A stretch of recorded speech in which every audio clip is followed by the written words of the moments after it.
This is Danny Flexen here for Seconds Out. Delighted to be joined by Custio Clayton.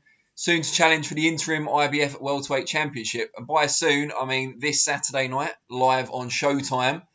And you didn't have much notice, it's fair to say. How long exactly when you agreed to step in?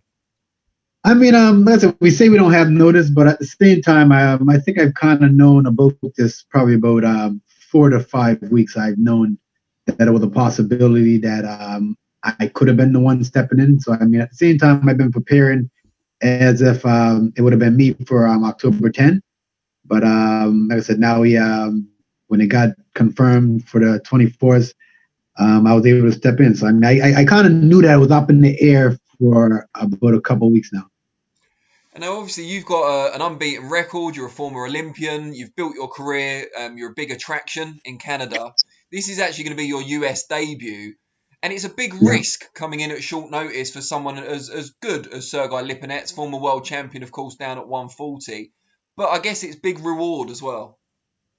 Yeah, exactly. And I think that's what it was. It was more of especially like I said, being in Canada and being that it's the pandemic right now, everything is starting to become slow. It's so slow right now.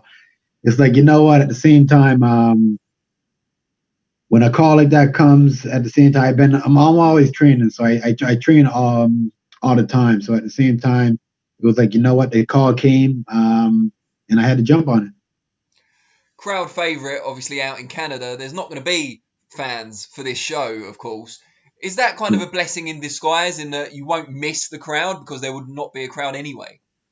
Well, see, and that's the thing. I mean, it's not going to be a crowd anyway. So I think that we're prepared there, then you know what, and there's going to be many people there to be cheering. So at the same time, I think both of us have to be focused on our own ways of how we're going to make sure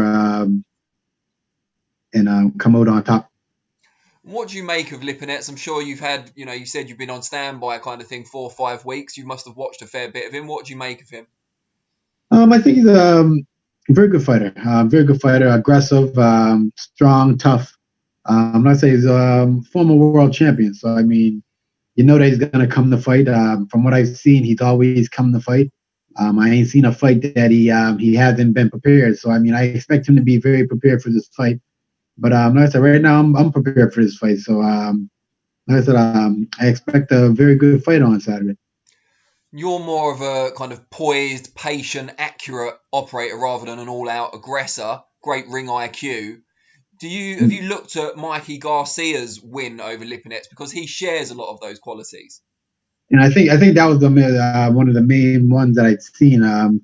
Seeing how Mikey has fought him. I mean, I know everyone's style is different. Everyone comes a different way.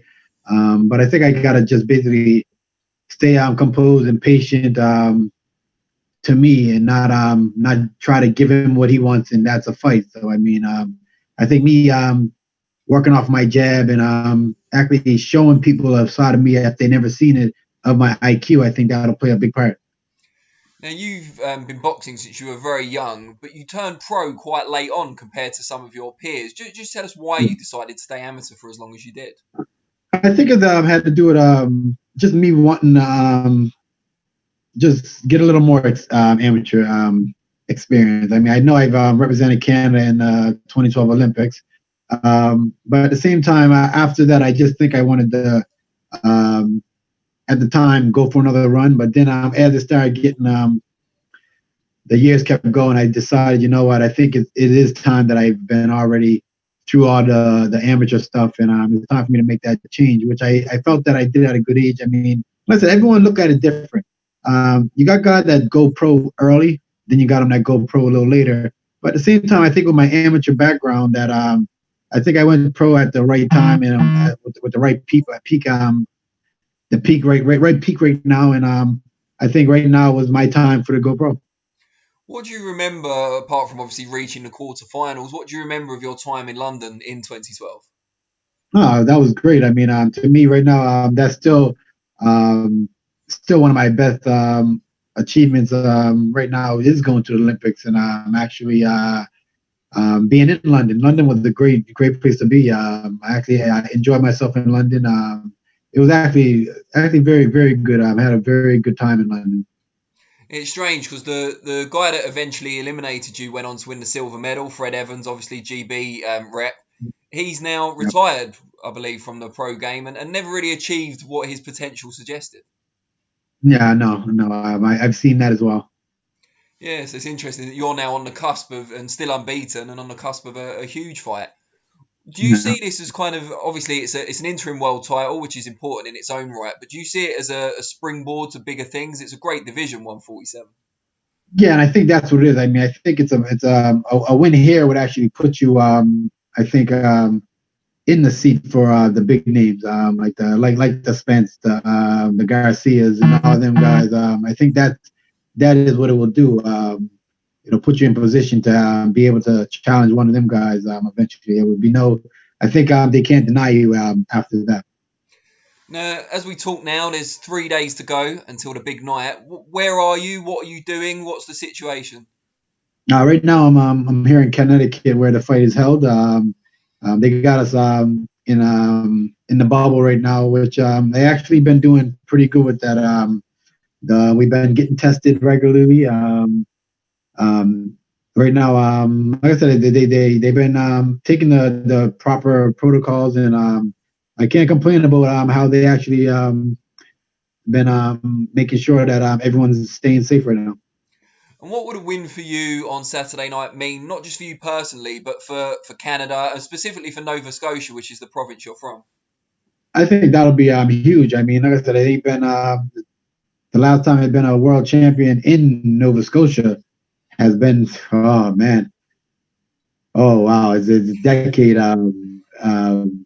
Wow, so long ago.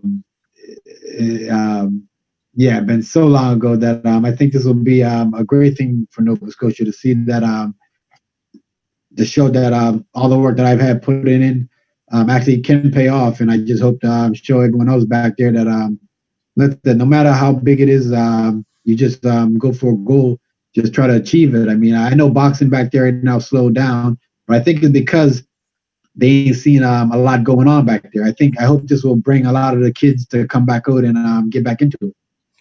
And from what I hear or from what I read, you're a big family man. You've got a large family. Is that right? Yes, I got five kids, and my wife. Yeah. So that's a lot of mouths to feed. It's an extra Yeah, motivation. it is. Will they? What ages are they? Will they be watching?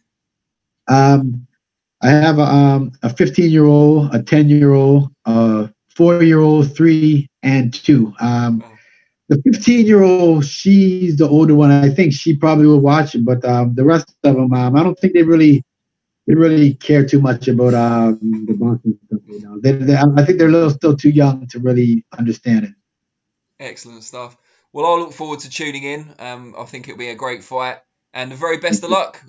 Stepping in on short notice, you've already kind of achieved something in doing that, I think. But yeah, Exactly. fingers crossed that Exactly. you can put on a great performance. Thank you so much. Thank you. Take care and good luck.